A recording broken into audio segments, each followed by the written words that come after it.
Welcome to Ore-atory, everyone. Today I have a special guest, Alex Michshenko, with me. He is a friend and an advisor and someone that I absolutely always enjoy chatting with. And so join me in welcoming him. He is a leading expert in nuclear energy and global supply chain strategy, as well as the founder and CEO of Trident Maor Advisors. He's been at the forefront of major industry developments, including a landmark uranium supply agreements and cutting-edge leadership strategies. Through Trident Maor Advisors, Alex provides strategic advisory services, helping companies strengthen leadership, continuity, tackle workforce challenges, and thrive in a dynamic global market.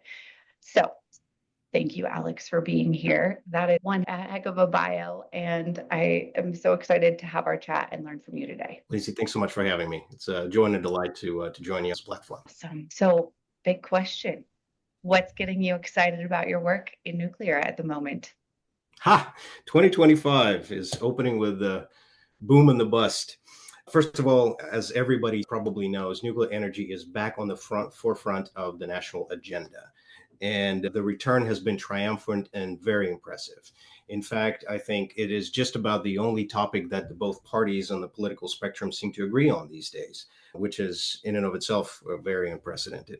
So from warming up generally to the concept of power generation sourced by nuclear energy, folks certainly tend to gravitate towards that very positively, to something a little bit more specific as understanding that we need to be in the neighborhood of doubling or indeed tripling the power generation capacity to feed computational services such as AI, such as quantum computing and blockchain, and all the infrastructure that needs to come in support of that, and at a rate that it needs to come do that. Frankly, the priority of national security as it is looked at through the prism of energy security policies.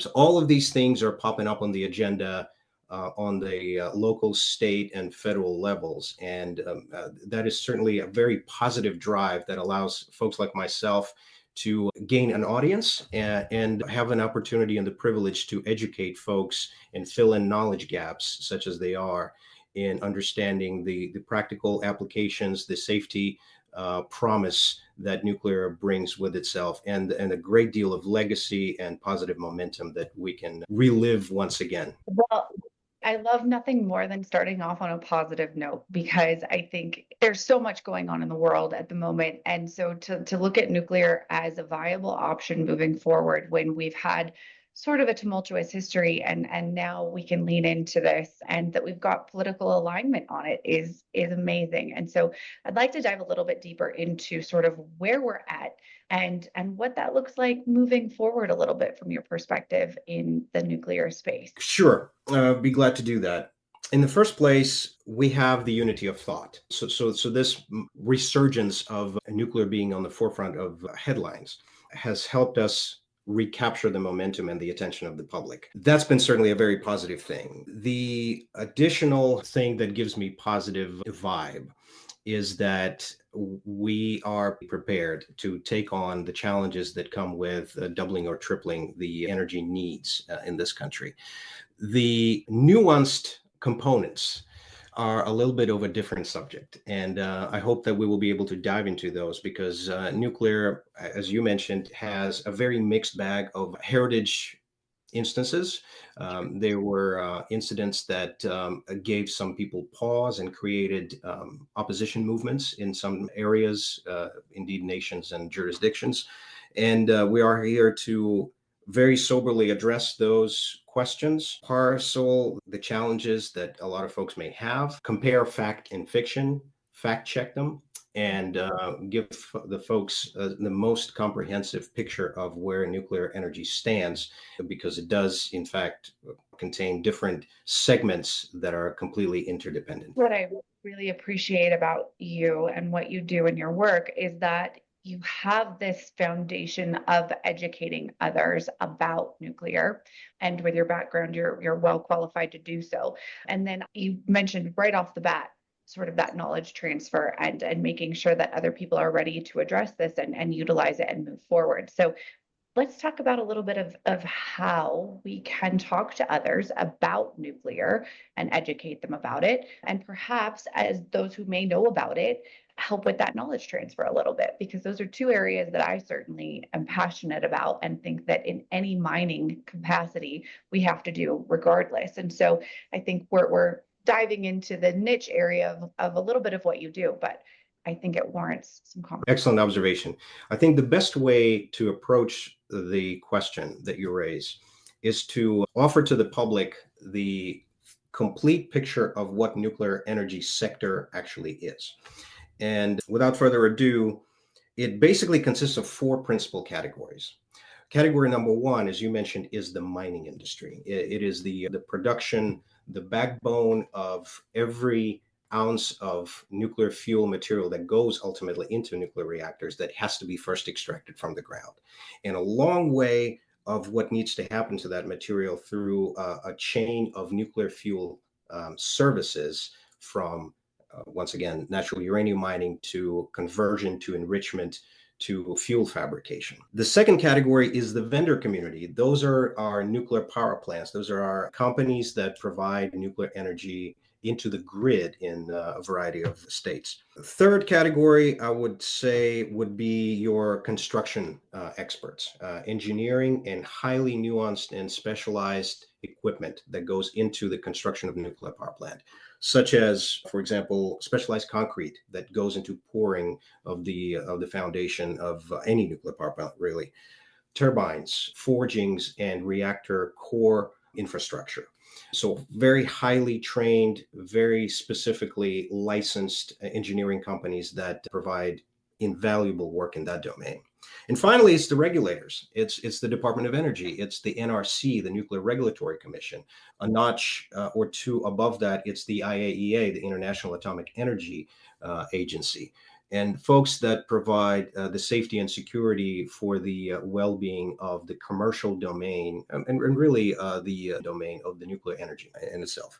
And so in order to understand what the constraints and opportunities are, folks need to have a full understanding of, where the material comes from, what makes those reactors churn, where the material actually comes from, and what are the other key industries that feed into the ultimately successful operation of a nuclear power plant. So I would start with that and then break those components down into where we currently stand as a society.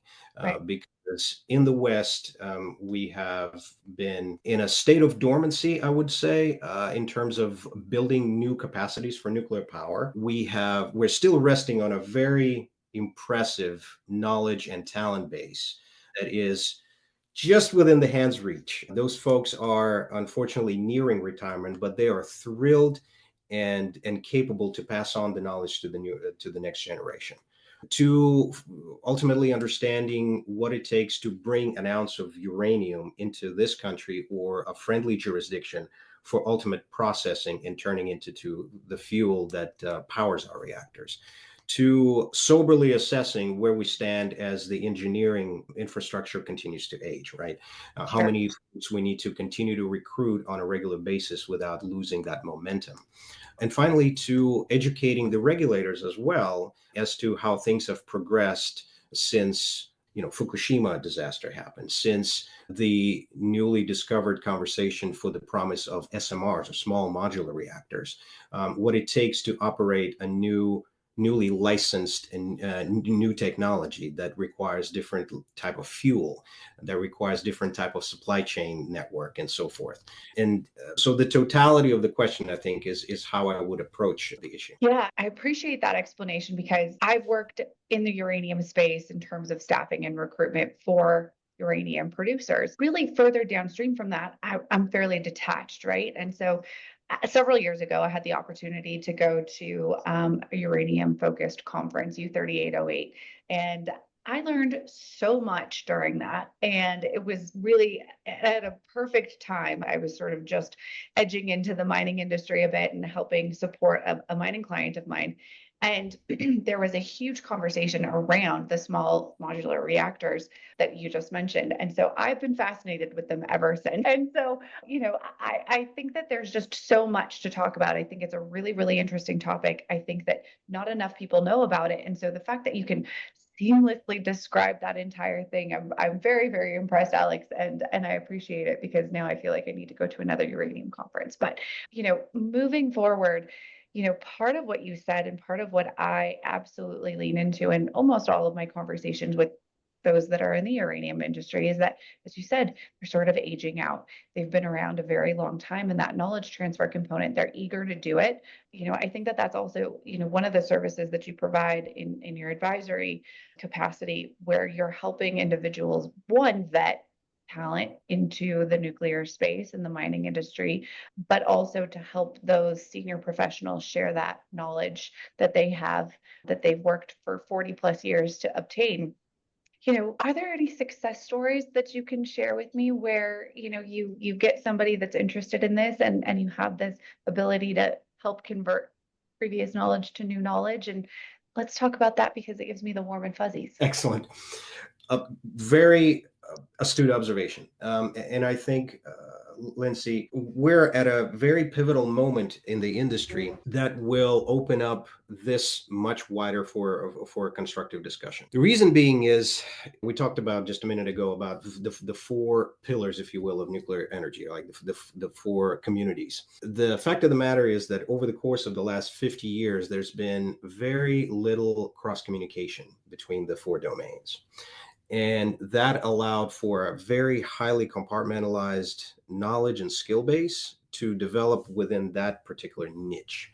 That is no longer affordable to a larger nuclear community because of the shortage of talent, because of fewer folks entering into those disciplines, particularly on the engineering side, and actually running things. So my optimistic view, and this is where Trident Maor specialty comes into play, is to encourage folks to look beyond their immediate surroundings and equipped with a unique perspective of deep knowledge and understanding of nuclear mining, for example, probably prepare a skilled executive to run a business in a different domain, like on a regulatory side or even the vendor side, because vendors are customers. They do engage with the uranium mining industry on a regular basis because they need to equip their units with ongoing supply of nuclear components. And to understand deeply the challenges that mining industry is facing right now is an invaluable component to that story.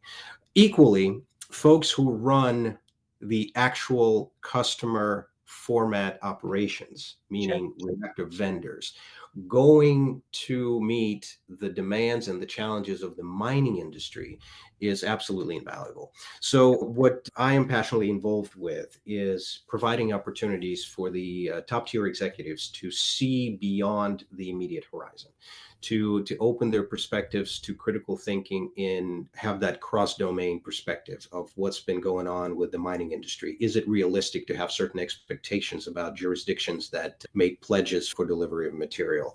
How vulnerable are our global supply chain bottom line at the moment, and so forth. So we will be seeing, equally to the oil and gas revolution in talent that happened about 25, 30 years ago, where there was a massive realization that without cross training and multiple dimensions of viewing the industry bottom line, there is no future. Very similar tidal wave, I think, is to be expected in the nuclear, and I'm very optimistic about that. That's really, really exciting. And yesterday I had a very brief conversation. I was sitting on an SME midweek mixer. And so all kinds of individuals come to these sorts of things. And actually, one of the people that was there is part of a uranium company. And he sort of forecasted potentially some vertical integration within some smaller producers to then, as you're saying, sort of cross train and go through perhaps the whole gamut, right? From production through getting something into actually producing energy. And I hadn't really considered that before. And I don't know if that's sort of on the leading edge or if that's what people are considering or how that might happen. And I don't know if you can comment on that. I just thought it was a really interesting part of our conversation yesterday and one that I had literally never considered. No, I think you're right. I think as a community, we will be gradually squeezed into this new reality. Whether certain companies will be ahead of the game or late to the party that's up to them, to their management style and ultimate decisions. But I think it would be ultimately beneficial for everybody to start that positive thinking towards cross training and multidimensional awareness, especially among the top executive levels. Yeah. One other thing that you mentioned that I think we should talk about is supply chain, right? So this has changed dramatically in the last few years for us on the uranium front, and I think perhaps has contributed to some of the boom here, but it's also an area of expertise for you. So in terms of supply chain and what this means for our national security to have resources domestically, let's talk a little bit about that. And I know that that's not posed as a specific question, but let's talk about supply chain and our domestic supply. Of course. I think over the last 25 years, really after the fall of Soviet Union, there was a big shift towards globalization in the nuclear sphere. What I mean by that is riding on the coattails of the breakup of the Soviet Union were a lot of provisions that the US government had put in place with the new republics as to the disarmament and the non-proliferation components, right? States like Ukraine and Kazakhstan, for example, being two of the largest depository of nuclear weapons outside of Russia within the Soviet Union realm, entered into a multi-party agreements whereby they would voluntarily give up their nuclear weapons arsenal in exchange for security guarantees. So that provided for what we conventionally call in our industry a secondary source supply for material, because it created opportunities for a lot of energy brokers to enter into that sphere that was previously off limits. It was defense contractors and so forth. And so during the 90s and early 2000s, really, there was a very significant amount of material potentially available commercially that provided for a more relaxed understanding of supply and demand crunch. Okay. Sure. There was always that safety cushion that people were conventionally aware of, that even if some things don't pan out in terms of new production coming online on time, there's always that other secondary supply to lean on at a premium, admittedly, but nevertheless.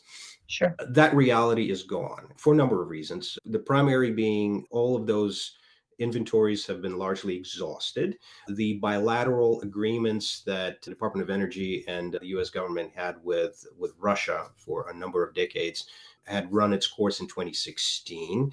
And it's a program that was called Megatons to Megawatts. And basically, at the moment, we are looking at the bottom of the barrel of that secondary supply source for the material. Simultaneously with that crunch, as you mentioned, as a result of COVID restrictions and the pressure that it put on global supply chain, especially maritime, and the tragedy of war in Ukraine right now, and the sanctions that followed, that put further restrictions onto the scope of our business interactions with certain jurisdictions. I'm not talking just about Russia, but there's a handful of other states that are unfortunately experiencing the patina of, or the afterglow of this confrontation, if you will. So we are in a brand new environment where we're having to very carefully look back inwards and reassess our network for supply chain within the United States, continental United States, and the neighboring jurisdictions that are friendly to us. So with that, there's a lot of thorough number crunching that's ahead.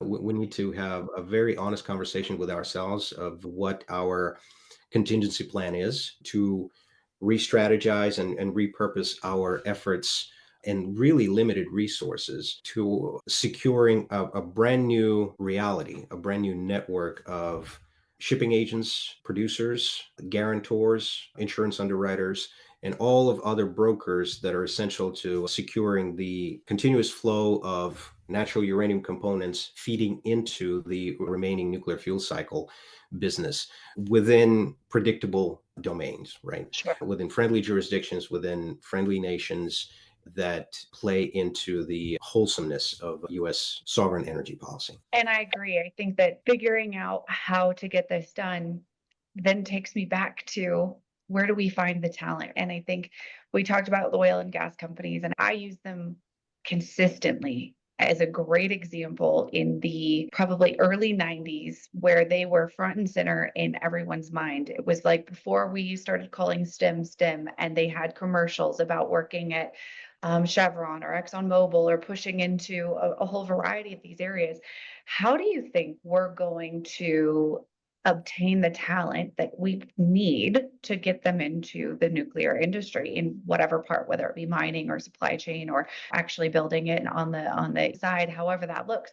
And I guess the second portion of that question would be, what are the key skills that you think they might need? Because they may not come from mining or heavy industry or something like that if they're already around. So where are we going to get them? How do we upskill them?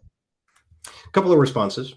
Number one is addressing the immediate need.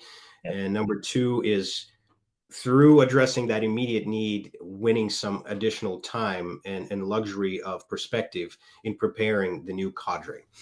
In terms of the immediate need coverage, I think that cross-training that we talked about, and particularly borrowing from highly disciplined, highly trained former military community would be extremely beneficial, particularly in the US Navy and the Air Force domains.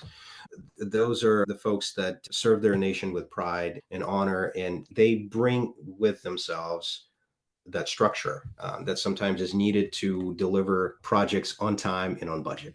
Yep. Sometimes, in fact, under budget, right? So that's what thinking creatively outside the box and making decisions on the spot comes into play. So I would encourage anyone who is actively looking to cover the gaps that they have within their own organizations to look into the retired military community and reach out. You have no idea the absolute wealth of talent, motivation, and ability to retrain that community can provide for this industry. I'll let you keep going, but I want to go back to that in a minute. Of course. Now, so addressing it through the existing talent within the retired military community by cross-training the folks and frankly borrowing from other industries as well, because not every nuclear related job is specifically tailored to nuclear. There's a handful of professions that are required that would fill in the immediate need. Commercial drivers. We have tremendous need in welders, in highly specialized trades community, and so forth. So I would encourage folks to look beyond the conventional networks and branch out. That, with any bit of hope, will give us the safety bubble to address a much bigger issue, and that is the future generation entering the workforce. And we had multiple conversations on this topic before with a handful of folks within the industry, and some of them are actually your dear friends and colleagues as well.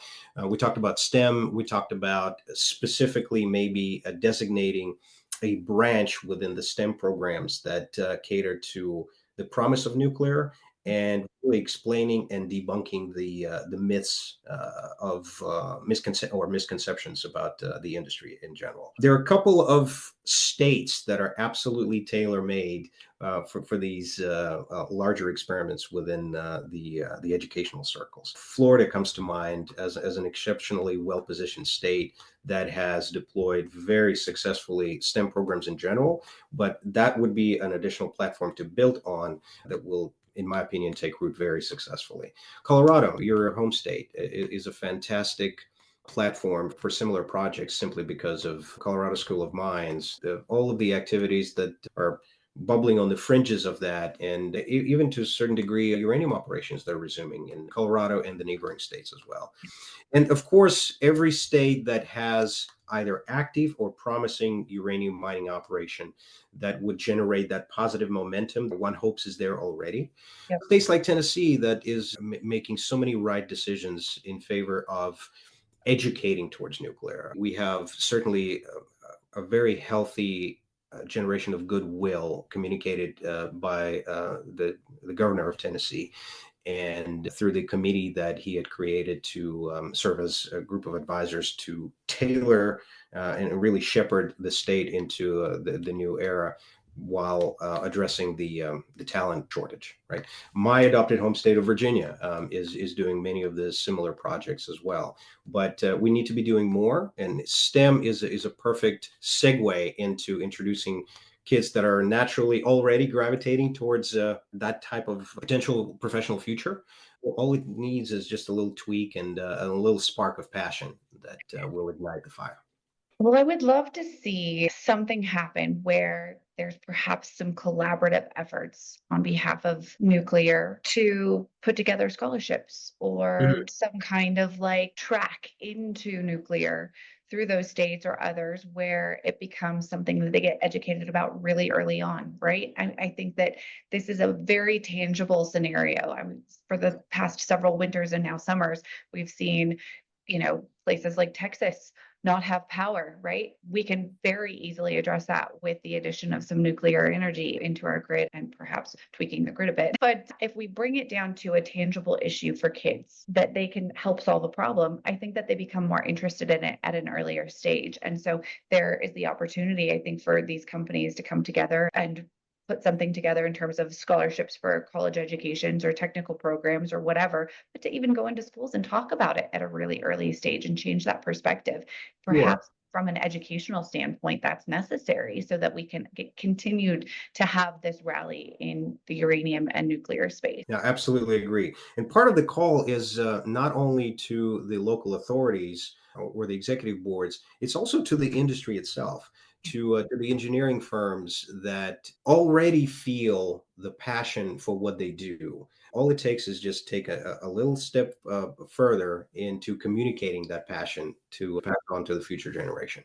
So, yes, domestically, I think, and locally, we have to create opportunities for those professionals to come in and have a platform to speak Yeah. and equip them with all the resources conceivable to make sure that the essential continuity of talent is preserved Yeah. because we have very little time window to operate in. Well, and I agree. And I think in my mind, these two things are related. They're very far from one another, but in my mind, these two things are related. And at the very beginning of our conversation, you had mentioned that we need more energy and perhaps can lean into the nuclear space to help with all of the AI that's happening, all of the mass computing scenarios that are going on in the background. And I had this conversation yesterday with another guest on Ore-atory about AI and other things. But part of making what we're doing in nuclear and mining, et cetera, interesting and attractive is saying, we've got these really cool tools. We're leaning into AI, we're leaning into LLMs and all of this stuff, and it can help us make decisions faster. We need the raw materials to make all of this happen. And it sort of sexies it up a little bit and makes individuals who may have never considered nuclear or mining or what we do as essential or interesting and say, oh man, I want to be involved in that. And so I think tackling it from some other interesting scenarios and relating how you get into nuclear and why it's important to some of these other areas might also help with that linkage and get other people interested in what we're doing. So that's just sort of one of my soapboxes, trying to connect these dots and say, hey, we have a really amazing industry with passionate individuals, because I'm sure you find yourself in this situation as well. I've never talked to anybody that's run a uranium company that wasn't fascinating to talk to or who had excellent stories to tell and didn't love what they did, right? It could be coincidence, but I think it's a trend. So maybe that's our retention model to keep people in the industry, is that we've got really interesting people as part of it. I think that part of the rest of the conversation I'd like to have with you as I look at my notes and realize we've gone all over the place is, how can the nuclear space and the mining space set themselves up for success? Because we see this boom and bust in these cycles. How can they create something that's more sustainable? Excellent question. You're looking at the very core of sustainable growth, which has been lacking from the industry over the course of last 20 years. So you're right, there was this roller coaster. An interesting observation is, of course, that everyone has their own experience with any process. Right. Uh, what I mean by that is if your personal interaction with either an industry or a trend only goes as far as the time you spend with it. In other words, the folks who joined nuclear industry before the Fukushima disaster Sure. remember a much finer time, a much calmer and positive time that did not have tremendous ambitions in mind, but had a very positive trajectory for growth. Folks who had joined in the 80s had seen a very rapid decline of domestic uranium mining in the United States. And that shift that we talked about that gravitated towards supporting and creating mining opportunities elsewhere because globalization was running supreme. So it really depends on your very personal perspective of how long your institutional memory lasts. And to that end, what secures an uninterrupted development of any industry is the demand. And in order to achieve a robust humming performance at the production level, you have to create opportunities to pull in the resources on a constant basis. And for that, we need to foster the creation of opportunities to develop small modular reactors, to create environment positive enough for vendors to be motivated to build full scale new units at their sites. And through that, increase of the ultimate demand for nuclear energy in our energy balance, ensure that uninterrupted supply and all of the services that kind of feed into the ultimate demand. So the more responsible we are at approaching the question of creating opportunities to build more nuclear power plants and nuclear centered technology, not necessarily perhaps manifesting itself in a unit, but in a nuclear medicine, for example. The isotopes industry borrows very heavily from the nuclear domain as well. That will ensure the healthy development of things on the ground. And I think it's interesting because in the mining industry, I think that we have perhaps a habit, good or bad, of getting, I call it fat and happy. So pricing goes up, everybody's excited, all of a sudden everybody's into uranium. And part of sustainable, responsible development is having a plan and understanding what we need and not overdoing it and then watching the price drop or running into permitting issues or all kinds of the other areas that we do.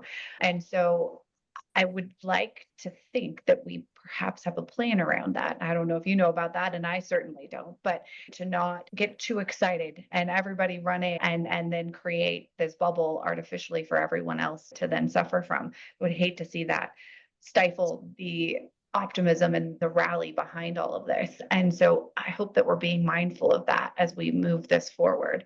And then the other area that I'm thinking about really is, I totally lost my train of thought, is we do that, we can't get fat and happy. I don't know. I think what you're describing is that roller coaster, both emotional and financial, that's been plaguing the industry. And the reason those spikes and drops occur is because of perception of shortage, sometimes actual shortage, but because everything is sort of disjointed in terms of procurement policies. This is us diving perhaps a little deeper into how procurement industry within the nuclear sphere operates in general. Because of how important operating a nuclear power plant is, you have to plan ahead. You have to ensure that you have an assured, guaranteed supply of nuclear fuel for the foreseeable future. And so every time an industry gets together, crunches the numbers, and forecasts a certain event into the future, it's always difficult to connect the dots today at this very moment because it's a delayed response, it's a delayed analysis. And between now and that crunch, a lot of things can happen. And they have happened. And so that gives a lot of folks pause and reserve in terms of, well, let's just sit back and see what happens, right? Yet others tend to be a little bit more on the proactive side. And let's just say they tend to over communicate the direness of the situation. So there are two extremes within which it's really difficult to find the true bottom line. And because of that disjointment, there's really no ability to substantially fact check anything. It's entirely dependent on the geopolitical situation on a global scheme. It's entirely dependent on the maritime situation and the ability to move material across the seas. It's entirely dependent on whether we're friends with certain nations tomorrow versus today, and so forth. The best way to circumvent that, of course, is to create a very self-reliant industry at home. That way you actually own the statistics, you own the data, you own the operators. But in the world of globalization that we've experienced over the past 25, 30 years, that's a different concept to grasp. I think a lot of folks, particularly in the global supply chain community, are very passionately communicating the new reality that we're waking up to, but it's also an issue and a task of communicating the new norm, right? And until and unless the industry wakes up collectively to the new reality and the necessity for building new capacities at home, or at least within the jurisdictions that are friendly to the United States energy policy, we won't be able to own the facts outright. We will be able to only speculate. Well, and that's a really good point, right? Having that level of ownership and understanding of where it is domestically is absolutely critical. And so I agree with you. One of the areas that we sort of touched on that I want to go back to, because it's an area that I have found to be such a wealth of awesome people. Again, I mean, I talk about the uranium space being great storytellers and individuals that have been around a really long time, but I don't often enough get to recruit out of our veterans here in the US. And every time I do, whether it's an exploration geologist or somebody that's going to go in a technical role, or somebody that is going to run an organization, or somebody that's just gotten out of perhaps the Air Force for X number of years, they wind up being absolute superstars. They've got that background of leadership, and they understand how to learn, and they understand how organizations work, even if they've only been at part of an Air Force or another unit. But I have been very, very surprised. And I think it's an underutilized resource for the mining industry across the board. And there are some really great job boards and groups that individuals can join. But often when I talk to those who have served our country and they are working on getting out and retiring out of their service, they don't know where to start. And I find that we should be doing a reach out. Just like I said, the nuclear industry should be working on scholarships and other things. The mining industry should be looking at this pool of highly educated individuals who are motivated to come in and work and do things. And so I know that you're part of that group, but how do we create a platform and get to them more effectively, and or help our mining industry to see that this is an awesome group to start recruiting from? First of all, 100% agree with how you describe the absolute underutilized potential that the veteran community represents. Number two, how you resolve it, how you address it, is by raising the question, which check we have done just now, and putting our minds together and creating perhaps a recurring platform where I would be perfectly willing to dedicate my time and effort to bridging the knowledge gap and addressing the concerns and apprehensions that do sometimes exist. Because let's face it, that high tempo lifestyle and environment that is no longer there sometimes puts a veteran in a situation where you start to second guess your ability to incorporate yourself in the corporate Sure. structure. Our job is to comfort them in explaining that it is really no different than running a division or a squadron. And in fact, the resolve, resiliency, and thinking on your feet is a skill that is almost entirely lost in the public domain, Yeah. and is of absolute dire need to recapture or tap into. And that is frankly, we're talking about the immediacy of addressing the need, right? Of filling the talent gap. If your job is to bolster your team today, look no further than the veterans. And let's just make sure that both sides of the aisle are equally prepared to Yep. work with each other by addressing any questions, concerns, and fears they may have. Just a nice something that came to mind as we're talking about this. I was just at a conference in December, AEMA, which I love, and we task professors, specifically in Nevada, with bringing their students. But why do we not do that with veterans, right? Hey, you're about to retire out of the services. Why don't you come to this conference and see what we're all about? there are all kinds of options, right? And I think that kind of outreach, that kind of effort would give them attention and potential other options that we absolutely need. And like I said, to bring somebody in who's already served, who understands how all of this works and who can lead a team. Two of the things that I am asked for in almost every single job that I am asked to fill are the ability to have critical thinking skills, which is highly subjective. Every role that changes. And so I had another interesting conversation where somebody said, what are critical thinking skills? Well, we have to define those, right? Because if we just plunk it into a job description, it does nobody any good. But thinking on your feet, being adaptable, being resilient, all of the things that you mentioned fall into that category from my perspective. And the other is the potential ability or the aptitude to lead. And I think coming out of the service that you probably have that or have experienced that and have had other good leaders around you. And as you said, sometimes this is a lost art. When I pull somebody out of university at 22, 23 years old, we have to teach them that. And sometimes we're too busy to do it. And so when we have the opportunity to pull from a pool who has some of these skills inherently that we're just really not tapping into, it's just sort of beyond me. So I think we have a new assignment. Yes, ma'am. I like the charge and I'm up to the task. So I love that, we've got a new project to work on together. Wonderful. We've hopped all over the place, which is usually my MO. Are there any other things that you think we should talk about today? I think I would like to thank you for allowing me to come on your program and talk about the things that are very, very dear, personal to me, things that I feel passionate about, and the ways that we can address any shortcomings that the big, promising, awesome industry has in stock for us.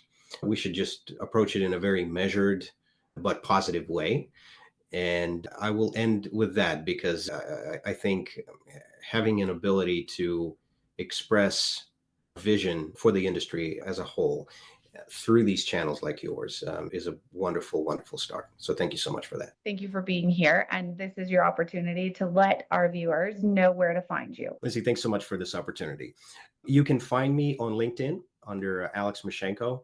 Trident Maor is a highly specific advisory company that provides services exclusively tailored to our customers. So reaching out to me via LinkedIn is probably the best solution, the best way to get a hold of me as quickly as possible. So I'd be delighted to hear from your viewers, address any of the questions, concerns, or interests if they desire. Thanks so much. Thank you very much for being here, Alex. I appreciate your time and all of your knowledge, and I look forward to our new project.